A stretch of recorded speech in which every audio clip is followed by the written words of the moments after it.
네, 오늘부터 우리가 이제 야고보서 말씀을 함께 나누어 보고자 하는데, 야고보서는 짧은 서신이지만 우리의 신앙과 삶에 있어서 너무나 중요한 말씀입니다. 왜냐하면 우리 개혁주의 신학에 있어서 이신칭의 교리라는 것이 워낙에 강조되지 않습니까?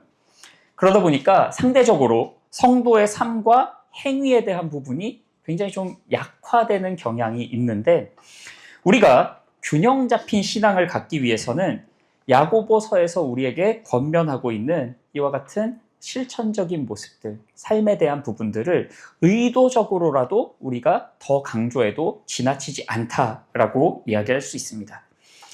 특별히 오늘은 이와 같은 야고보서를 나누는 첫 시간이기 때문에 앞으로 우리가 이 책을 보다 깊이 이해하기 위한 배경들을 먼저 간단히 소개해드리며 설교를 시작할까 합니다.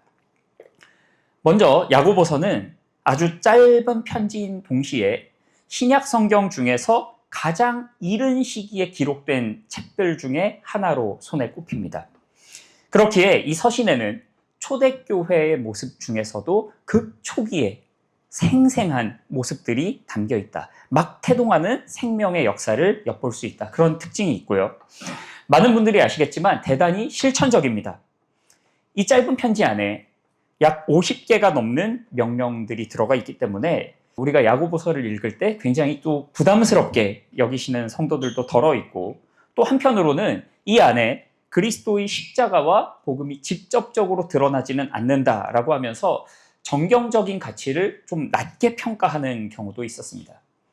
대표적인 예로 종교개혁자였던 마틴 루터 같은 경우에 이 책은 다른 책들, 다른 서신들에 비하면 지푸라기 서신이다 라고까지 굉장히 이렇게 격한 표현도 한 적이 있는데, 사실 그런 식의 접근은 옳지는 않고 이 책은 복음을 또 다른 각도에서 바라보면서 우리에게 균형을 맞추는 너무나 귀한 하나님의 말씀으로 보아야 합니다. 그런가 하면 이 내용에 있어서는 예수님께서 하셨던 그 산상수훈의 내용과 상당 부분 겹치게 되고, 또 그 접근 방식에 있어서는 구약의 지혜문학, 특히 잠언과 같은 격언적이고 실천적인 형식을 가집니다. 그러니까 이 말씀들이 우리에게 부담스럽기도 한 동시에 다른 한편에서는 또 굉장히 익숙한 느낌들도 주게 되는 것이죠. 그러면서 이 안에는 시험이라는 말, 인내라는 말, 가난한 자와 부한 자의 개념, 환난 중에 기뻐하라고 하는 권면 등이 반복적으로 등장하는데, 그럴 수밖에 없는 것이 이 편지를 받은 사람들의 대부분이 실제적인 박해와 시련을 겪고 있었고, 그 공동체 안에는 또한 빈부의 격차와 어떤 경제적인 어려움도 실존했습니다. 그렇기에 우리가 부담스럽다고 느끼는 그 수많은 구절들도 사실은 하루하루를 눈물로 살아가는 성도들을 위로하고 어루만지는 목회적인 서신이다, 이렇게 이해할 수 있습니다. 특별히 우리가 함께 읽었던 오늘 본문 짧은 구절이지만 그 안에 이러한 배경을 전반적으로 함축해서 담아내고 있는데, 우리 같이 본문을 다시 한번 읽어보실까요? 함께 읽습니다. 하나님과 주 예수 그리스도의 종 야고보는 흩어져 있는 12지파에게 문안하노라. 아멘. 자, 이 구절을 표면적으로만 보시면 단순히 어떤 편지의 첫머리 내지는 문안 인사 정도로밖에 보이지 않습니다만, 여기에서 조금만 더 깊이 들어가 보면 그 안에서도 크게 세 부분을 나눌 수가 있습니다. 먼저는 이 편지를 기록한 사람이 누구이며, 그 다음으로는 수신자가 누구인지, 그리고 마지막으로는 그들에게 보내는 문안 인사로 구성되어 있고, 그와 같은 각각의 요소들 안에 또 숨겨져 있는 의미와 메시지들이 있기 때문에 우리가 짧은 시간이지만 그 부분들에 함께 주목해가면서 이 말씀을 나누어 볼까 합니다. 자, 먼저 이 편지를 누가 기록하고 있습니까?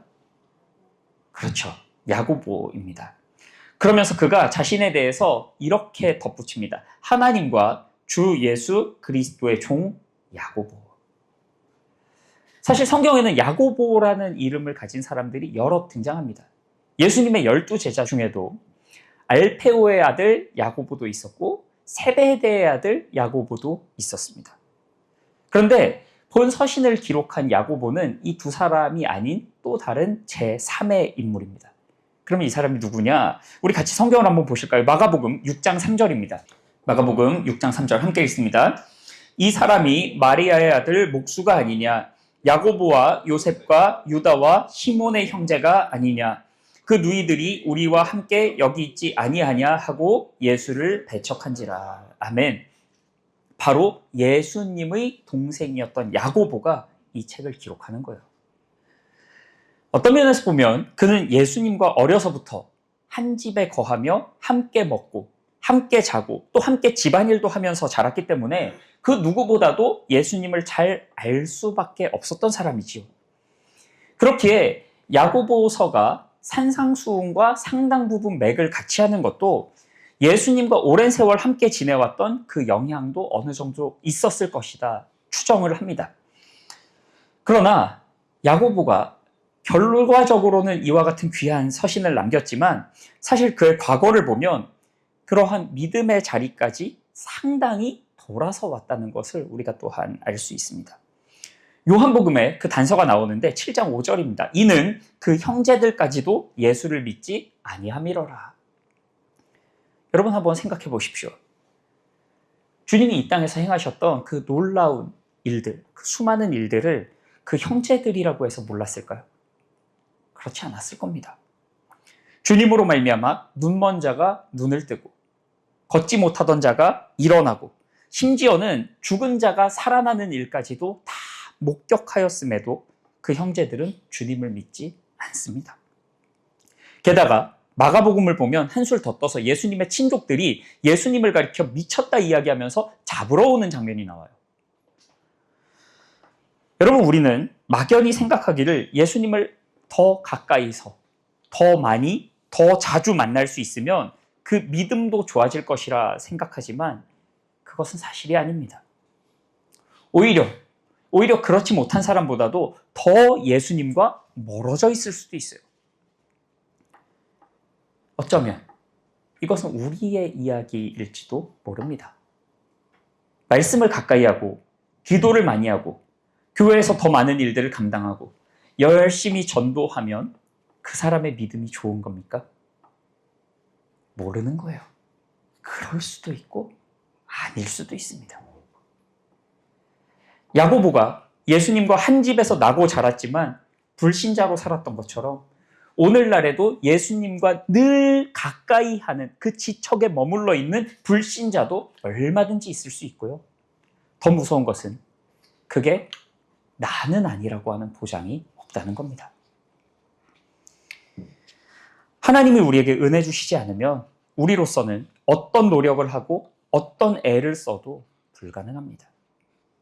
그리고 반대로 하나님이 은혜 주시면 도저히 믿을 수 없을 것 같던 사람이 어느 순간 믿고 있고 그 안에는 우리도 포함되어 있죠.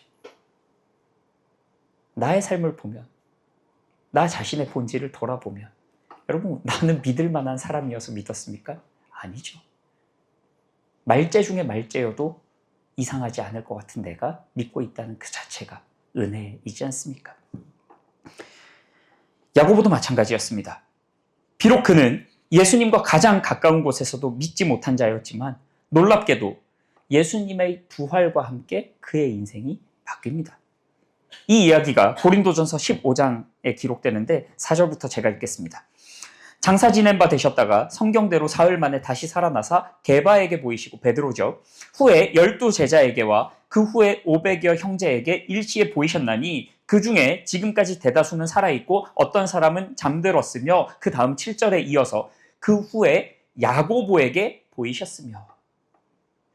여러분, 중요한 것은 이 구절이 그냥 기록된 말씀이 아니라 바울이 부활의 증인들을 열거하는 장면에서 야고보의 이름이 함께 등장하는 겁니다. 우리는 부활하신 주님께서 야고보를 찾아가셔서 무엇이라 말씀하셨는지, 또 야고보가 거기에 어떻게 반응하였는지 다 알지 못합니다. 그러나 그 부활하신 주님을 만난 야고보는 형이 미쳤다고 여기던 불신의 자리에서 복음의 증인으로 변화돼요. 이것이야말로 우리가 감히 이해할 수도 없고 설명할 수도 없는 놀라운 은혜이지요. 그 결과 야고보의 삶이 어떻게 바뀝니까? 사도행전 1장에 보면 예수님이 승천하신 후 제자들이 마가의 다락방에 함께 모여서 기도하는데 여기에 대해서 성경이 이렇게 덧붙입니다. 여자들과 예수의 어머니 마리아와 예수의 아우들과 더불어 마음을 같이하여 오로지 기도에 힘쓰더라. 그 자리에 예수의 아우들이 함께하고 야고보도 그 자리에 있는 겁니다. 그러니까 교회가 막 시작되는 그 자리에 그 첫 단추에서부터 야고보가 함께 있는 것이죠. 그리고 시간이 흘러서 갈라디아서 2장의 기록을 보면 이런 내용이 나오는데 우리 같이 보시겠습니다. 갈라디아서 2장 9절입니다. 갈라디아서 2장 9절 함께 읽겠습니다. 또 기둥같이 여기는 야고보와 게바와 요한도 내게 주신 은혜를 알므로 나와 바나바에게 친교의 악수를 하였으니 우리는 이방인에게로 그들은 할례자에게로 가게 하려 함이라. 아멘. 바울이 예루살렘 교회의 기둥과 같은 인물을 이야기할 때 야고보의 이름이 나오게 되고 심지어 베드로보다도 앞서서 기록됩니다. 그리고 그 뒤에 기록들을 보면 후에 예루살렘 공의회에서 중대한 문제를 다룰 때 그 모든 상황을 수습하고 결론을 내리는 사람도 야고보입니다. 그러면 이제 한번 생각을 해보십시다. 이 정도의 어떤 입지와 영향을 가진 사람이 편지를 쓴다고 하면 일반적으로 자신에 대한 소개를 어떻게 하겠습니까? 내가 바로 예수의 동생 야고보다. 내가 그 야고보다. 이런 식의 표현을 쓰지 않겠습니까? 그 한마디가 가진 힘이 얼마나 강력합니까? 그 한마디로 인해서 이 편지 전체에 대한 공신력이 달라지잖아요. 그런데 야고보는 그와는 전혀 다른 표현을 씁니다. 무엇이죠? 하나님과 주 예수 그리스도의 종. 이게 번역상 종이지 사실은 노예를 뜻하는 말입니다. 철저히 주인의 뜻에 따라서만 움직이고 심지어는 그 뜻에 따라서 살기도 하고 죽기도 하는 것. 그게 노예이지 않습니까? 자신을 바로 그런 사람이라고 소개하는 거예요. 여러분 우리말에도 찻대고 폿댄다는 표현이 있는데 말하자면 야고보가 스스로 내세울 수 있었던 모든 것들을 다 떼어내고서 딱 하나 남긴 게 무엇이냐? 바로 그리스도의 종인 겁니다. 그런데 중요한 것은 그게 진짜 그 사람의 본질이 되죠. 예를 들면 열심히 찍어 바른 메이크업도 지우고 스마트폰 필터도 걷어내고 조명빨도 치워버린 그 순간 남는 게 진짜 나의 민낯인 것처럼 우리 인생에서도 나를 둘러싸고 있던 또한 나를 치장하고 있던 그 다른 모든 것들, 나의 직업, 스펙, 재력, 소셜 포지션, 업적, 사람들의 평가 그런 것들을 다 덜어내고 마지막에 남는 게 진짜 나이지 않겠습니까? 그렇다면 여러분은 그 모든 것들을 다 덜어내고 진짜 내가 남았을 때 그게 어떤 모습일 것 같으십니까? 저도 그렇고 여러분들도 그렇고 그 마지막에 남는 게 그리스도의 종이기를 축복합니다. 결국 주님이 우리에게서 보시는 게 무엇일까요? 그 곁다리들일까요? 아니죠. 그 모든 것을 다 불로 연단하여 태워버린 뒤에 마지막에 남게 되는 우리의 모습을 주님이 보실 거잖아요. 그 모습 가지고 우리가 주님 앞에 서야 하는 건데 그때 가서 벌거벗은 아담처럼 풀숲에 숨느라 허둥거려서는 안 되지 않겠습니까? 그러니 우리에게 주어진 하루하루를 주님을 만날 시간을 준비하는 과정으로 여기며 주님이 보시는 내 진짜 모습을 우리도 말씀의 거울로 비추어야 하는 겁니다. 이어서 오늘 본문의 두 번째 정보는 무엇이었습니까? 이 편지의 수신자가 누구이냐? 바로 흩어져 있는 12지파입니다. 이게 이제 우리에게 익숙한 표현으로는 디아스포라 성도들이고 특별히 여기에는 유대인 출신의 기독교인들이 대다수였습니다. 그런데 이들이 무엇 때문에 흩어지게 되죠? 그 배경이 이제 사도행전 8장 1절에 나오는데 우리 같이 한번 좀 찾아보실까요? 사도행전 8장 1절입니다. 사도행전 8장 1절 말씀 함께 읽겠습니다. 사울은 그가 죽임을 당함을 마땅히 여기더라. 그날에 예루살렘에 있는 교회에 큰 박해가 있어 사도 외에는 다 유대와 사마리아 모든 땅으로 흩어지니라. 아멘. 그러니까 스데반의 순교를 시발점으로 해서 엄청난 박해가 일어나게 되고 그 박해를 피해서 성도들이 각지로 흩어지는 일종의 피난을 가게 되는 겁니다. 그게 바로 이 디아스포라 성도들의 출발점이었죠.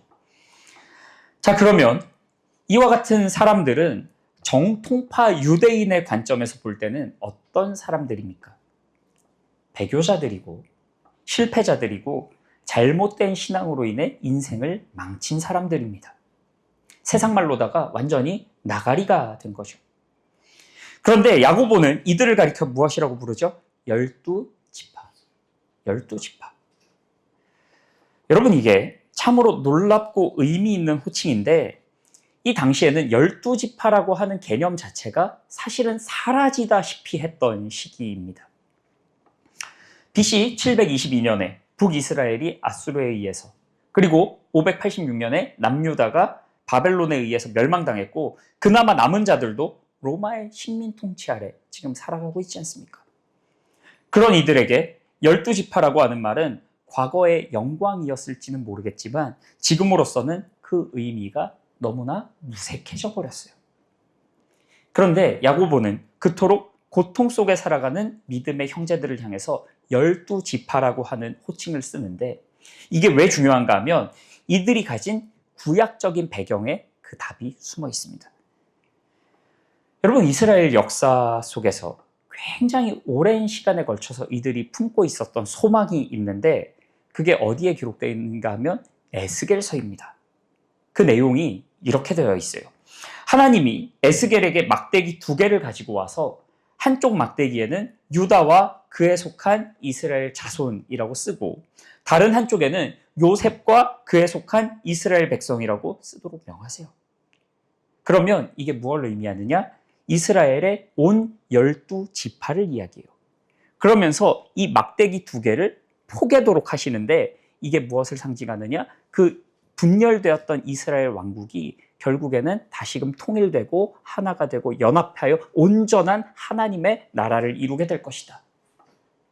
그것을 말씀하십니다. 이게 에스겔 37장의 내용이고 그 뒤에 48장으로 넘어가면 또 이런 예언이 나오는데 회복된 12지파의 이름이 다 열거되면서 하나님이 그들 각 지파에게 땅을 다시금 분배해 주시는 장면이 나옵니다. 그러면서 그 마지막에 기록되기를 이것은 너희가 제비 뽑아 이스라엘 지파에게 나누어 주어 기업이 되게 할 땅이요 또 이것들은 그들의 몫이니라 주 여호와의 말씀이니라.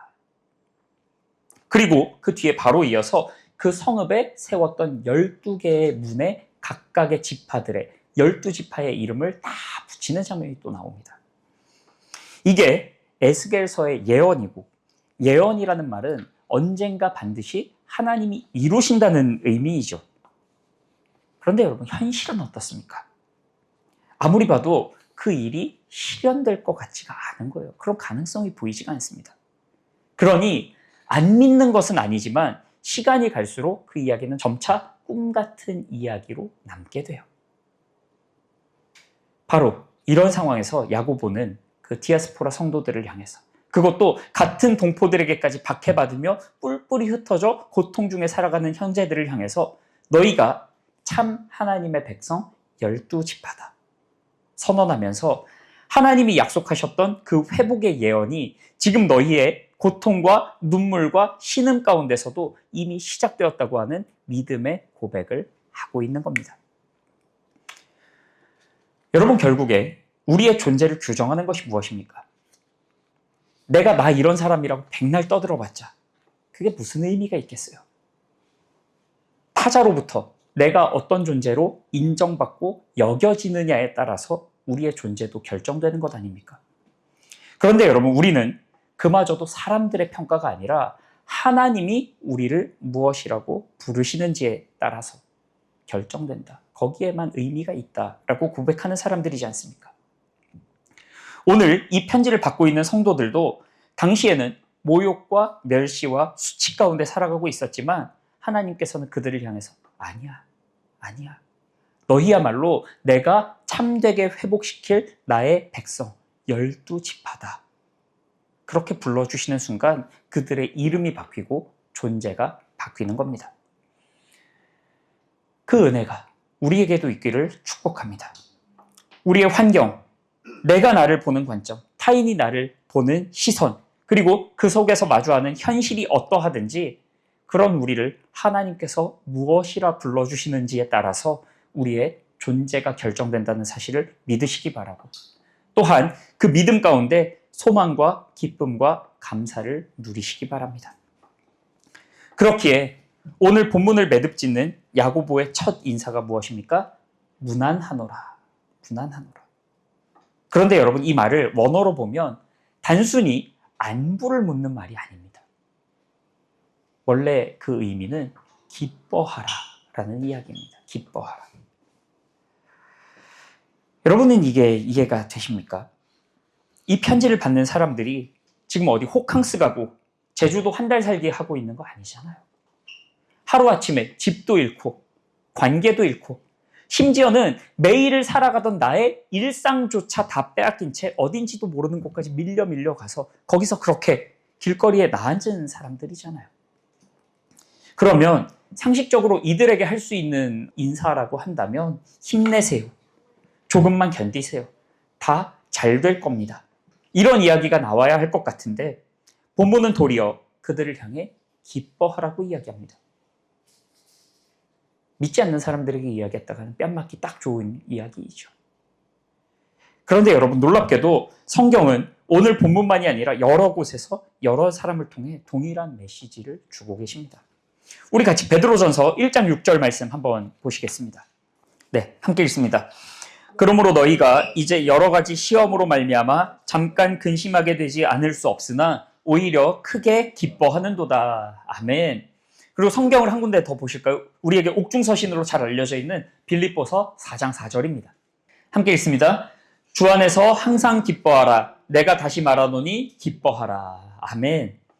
그러니 하나님께서는 야고보를 통해서도 또 베드로를 통해서도 바울을 통해서도 환난과 고통 중에 기뻐하라고 명하시는데, 여러분, 그럴 수 있는 이유가 무엇입니까? 설교의 초입에서 이야기했듯이 야고보서에는 산상수훈과 그 내용이 상당히 겹친다고 했었죠. 바로 그 산상수훈에 예수님이 이미 우리에게 그 답을 주셨습니다. 심령이 가난한 자는 복이 있나니 천국이 그들의 것이며, 애통하는 자는 복이 있나니 그들이 위로를 받을 것이며, 그렇게 쭉쭉쭉 하다가 맨 마지막이 무엇이죠? 의를 위하여 박해를 받은 자는 복이 있나니 천국이 그들의 것임이라. 아멘. 그러니 여러분, 이 사람들이 현실에서는 심령이 가난하고 애통하고 의를 위하여 박해를 받지만 결국에 그들에게 복이 있고, 성도란 그 복이 얼마나 크고 귀한지를 알기 때문에, 또한 믿기 때문에 기뻐할 수 있는 사람들이 성도이죠. 중요한 것은 이 기쁨은 속도 없이 좋다고 헤헤거리는 기쁨은 아니라는 겁니다. 내 삶을 쥐어짜는 고통 속에서 기뻐하고, 눈물 가운데 기뻐하고, 신음하며 떼굴떼굴 부르면서도 고백하는 기쁨. 그러나 영원하고 참된 기쁨이 바로 주님으로 말미암은 기쁨입니다. 히브리서 기자는 믿음이 없이는 하나님을 기쁘시게 하지 못한다고 기록하는데, 이것은 그 반대로도 마찬가지입니다. 믿음이 없이는 하나님을 기쁘시게 하지 못하는 것만이 아니라 우리도 기뻐할 수 없습니다. 우리 인생 가운데 하나님이 보이지 않고 말씀이 보이지 않고 그 약속이 보이지 않는다면 무엇만 보겠습니까? 눈앞에 있는 현실, 그것만 보지 않겠습니까? 그런 사람이 어떻게 기뻐할 수 있겠습니까? 때로 우리는 믿음 때문에 더 힘들고 고달프게 산다는 생각을 하기도 하는데, 우리 삶의 어느 부분에서는 그런 측면도 있겠습니다만은 궁극적으로 본다면 절대로 그렇지 않습니다. 믿음 없이 사는 인생이 훨씬 더 불행하고 훨씬 더 괴로울 수밖에 없어요. 왜요? 그 인생 가운데 참된 소망도 없고 참된 기쁨도 없기 때문에 그래요. 말씀을 맺습니다. 사랑하는 성도 여러분, 이것은 우리도 마찬가지입니다. 우리에게 중요한 것은 나를 무엇으로 포장하느냐의 문제도 아니고 내가 처한 상황의 좋고 나쁨도 아니고 결국에는 무엇으로 인해 누구로 인해 기뻐할 것인가의 문제입니다. 그리고 그 기쁨이 어디서 온다고요? 믿음에서 옵니다. 흔히들 야고보서를 행함의 책이라고 오해하곤 하는데 여러분 그렇지 않습니다. 이 책이야말로 우리에게 균형 잡힌 진짜 믿음이 무엇인지를 알게 하는 책입니다. 그러니 여러분 우리가 앞으로 이 책을 함께 묵상하고 나누는 여정 속에 우리에게도 그와 같은 참 믿음이 더욱 깊게 뿌리내리고 세워지는 귀한 역사가 있기를 주님의 이름으로 축원합니다.